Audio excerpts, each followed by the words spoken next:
Muy buenos días, bienvenidos a su canal Fisiopath TV, explicando las patologías de forma sencilla y rápida. Hoy hablaremos acerca de la sarna humana o la escabiosis, también conocida coloquialmente como la sabrosita. Por favor, si en tu ciudad, tu localidad o tu país conocen a la sarna humana o escabiosis con algún nombre popular, déjalo por favor en los comentarios. Ok. La sarna humana no es más que una enfermedad contagiosa de la piel, la cual es ocasionada por la infestación de un ácaro. ¿Cuál es ese ácaro? ¿Cuál es ese malvado ácaro? No es más que el SSH. Y yo digo SSH para memorizarlo, ¿ok? Porque es el Sarcoptes scabiei variante hominis. Sencillo, fácil. Ok, pasemos a la transmisión. ¿Cómo se transmite la sarna humana o la escabiosis? La primera forma y más frecuente es un contacto piel a piel prolongado. Y aquí ponemos de ejemplo cuando duermen las personas juntas, abrazadas, que tienen contacto piel a piel o cuando tienen relaciones sexuales. Son contactos piel a piel prolongados. Y aquí hay un número muy mágico. ¿Cuál es el número mágico? De 5 a 10 minutos. De 5 a 10 minutos es lo que se necesita para contagiarse con sarna humana por un contacto piel a piel prolongado. Por ende, los besos de saludos y los abrazos de saludo no se consideran una forma de contagio. Segunda forma y menos frecuente, el contacto con superficies. Y cuando hablamos de superficies, hablamos de colchones, sillas, sillones, muebles, etcétera. Es decir, todas esas superficies donde posiblemente se pueda sentar o acostar una persona infestada con sarna humana y luego nosotros nos sentamos o nos acostamos ahí, aunque esta forma es mucho menos frecuente. Hay estudios que afirman que de 10 personas expuestas a esta forma de contagio, solo una persona desarrolló la enfermedad. Ok, entonces, sabiendo las dos formas de transmisión, contacto piel a piel prolongado y contacto con superficies, nos queda una pregunta. Si es contacto piel a piel prolongado, ¿se puede considerar una ETS? Y la respuesta es depende. Porque si la forma de contagio se dio por un acto sexual donde hay un contacto piel a piel prolongado, sí se puede hablar de una enfermedad de transmisión sexual. ¿Ok?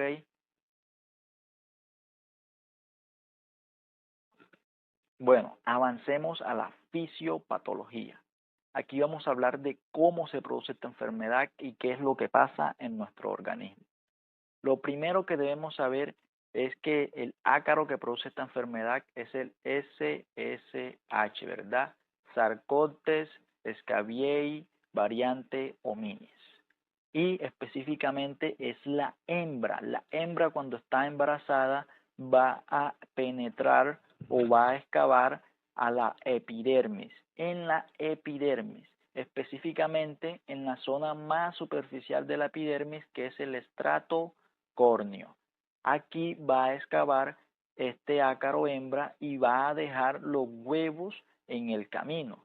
Estos huevos, alrededor de 1 a 2 semanas, se van a convertir en adultos, en ácaros adultos. Ok, estos ácaros adultos van a comenzar a secretar proteínas y además van a empezar a defecar, es decir, a botar todas sus heces. Cuando ellas botan sus heces, están adultos y comienzan a secretar proteínas, el cuerpo responde porque hay algo extraño. Por ende, se produce una reacción de hipersensibilidad tipo 4. Entonces, esa reacción de hipersensibilidad es la que produce la picazón intensa en la noche y todas esas lesiones eritematosas. ¿Ok? Y hay que tener en cuenta algo. Todo este proceso se da en el periodo de incubación, que es de 3 a 6 semanas. Es decir, el periodo desde que entró el ácaro hembra a la piel hasta que se desarrollan los síntomas. Y hay algo que debemos tener en cuenta aquí, y es que, ojo aquí, en ese periodo de incubación el paciente es contagioso, no presenta síntomas y es contagioso, ¿ok? Ok, avancemos a los síntomas. Vamos a hablar un poco de los síntomas clásicos y de los síntomas dependiendo el tipo de escabiosis, porque hay varias variantes de la escabiosis. Los síntomas clásicos son el prurito intenso que empeora en la noche. El prurito también es conocido coloquialmente como la rasquiña, el picor o la picazón. Esa picazón siempre empeora en la noche. Además, los pacientes afirman que varios miembros de su familia presentan lo mismo. Y también se presentan erupciones cutáneas, vesículas, pápulas y surcos eritematosos. Y ojo aquí, porque los surcos son uno de los signos que nos pueden orientar a que ese paciente tiene sarna o escabiosis, ¿ok? Lo que observamos aquí es un surco, ¿ok? El surco es una lesión que va en forma de serpiente y tiene un color como transparente. ¿Esto qué significa? Que es el tracto o el camino que tomó ese ácaro hembra cuando entró a la piel. ¿Y esto es característico de qué? Pues es característico de escabiosis o sarna humana. Ok, ahora hablaremos de las variantes de la escabiosis y empezaremos por la escabiosis clásica. La escabiosis clásica es aquella que produce lesiones eritematosas en los adultos, en los espacios interdigitales, es decir, en los espacios entre los dedos, en las muñecas, en los codos, en la cintura, en la parte inferior de los glúteos, en los hombres en el pene y en las mujeres en las mamas, en los adultos. Aquí es característico esa picazón intensa en la noche y se pueden observar esos surcos, que es lo que nos determina que es escabiosis o sarna. Ok, y en los lactantes y niños más pequeños se produce lesiones en las palmas de las manos, las plantas de los pies y en la cabeza. Ok, ahora pasamos a la escabiosis nodular. La escabiosis nodular no es más que una variante de la escabiosis clásica, solo una variante. Y esta se presenta en lesiones nodulares que siempre van a estar en zonas donde hay ganglios linfáticos como las axilas, la ingle y los genitales y los glúteos. Esta escabiosis nodular es característica de los lactantes, ¿ok? Y ojo aquí, la escabiosis nodular también presenta picazón intensa en la noche, que es uno de los síntomas clásicos, ¿ok? Y por último tenemos la escabiosis noruega o costrosa. Es la forma más grave y se dice que es noruega porque el primer caso se descubrió en el país de Noruega. Ok, esta se caracteriza por presentar costras y la mayoría de los pacientes no presentan ese prurito intenso, ¿ok? Porque esto se debe a una reacción inmunitaria exagerada e inadecuada. Entonces, aquí observamos todas esas lesiones que presentan los pacientes con escabiosis noruega. La escabiosis noruega es característica de pacientes inmunosuprimidos, pacientes con VIH, con cáncer o pacientes que están recibiendo tratamientos con corticoides. Ok. Ahora pasaremos al diagnóstico, pero antes de pasar al diagnóstico, suscríbete al canal, pues para que aprendas más de patología, ¿ok? Avancemos. El diagnóstico se hace con base en los síntomas y los hallazgos clínicos. ¿Qué síntomas orientan a que es sarna humana? Pues esa picazón intensa de noche que varias personas de su familia la tienen. Además, cuando observamos las lesiones podemos observar los surcos. Los surcos son característicos de la escabiosis, ¿ok? Y se confirma con un raspado de esas lesiones para observar en un microscopio el ácaro causante, ¿ok?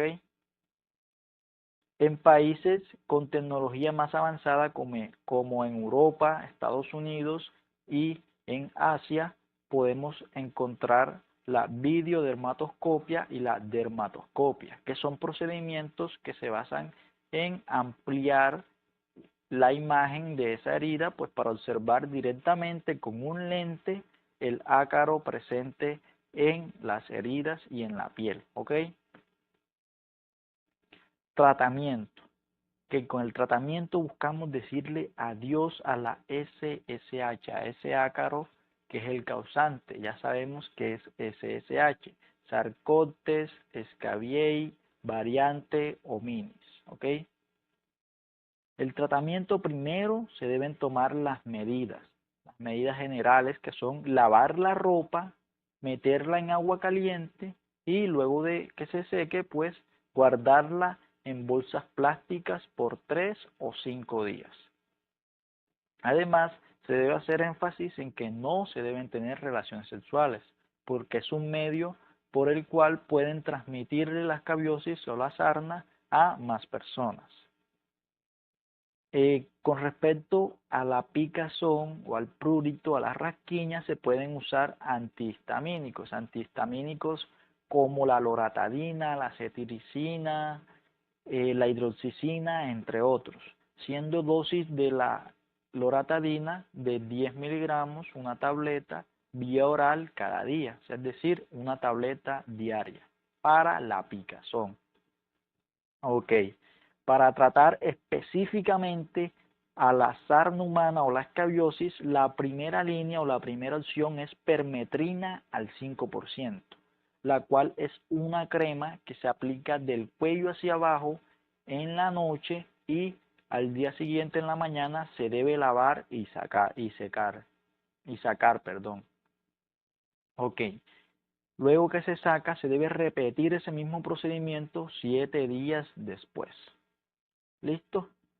Entonces, se dice que la permetrina es segura utilizarla tanto en lactantes como en mujeres embarazadas, pero hay muchas guías que mejor sugieren el uso de la pomada de azufre al 6 o al 10% en vaselina.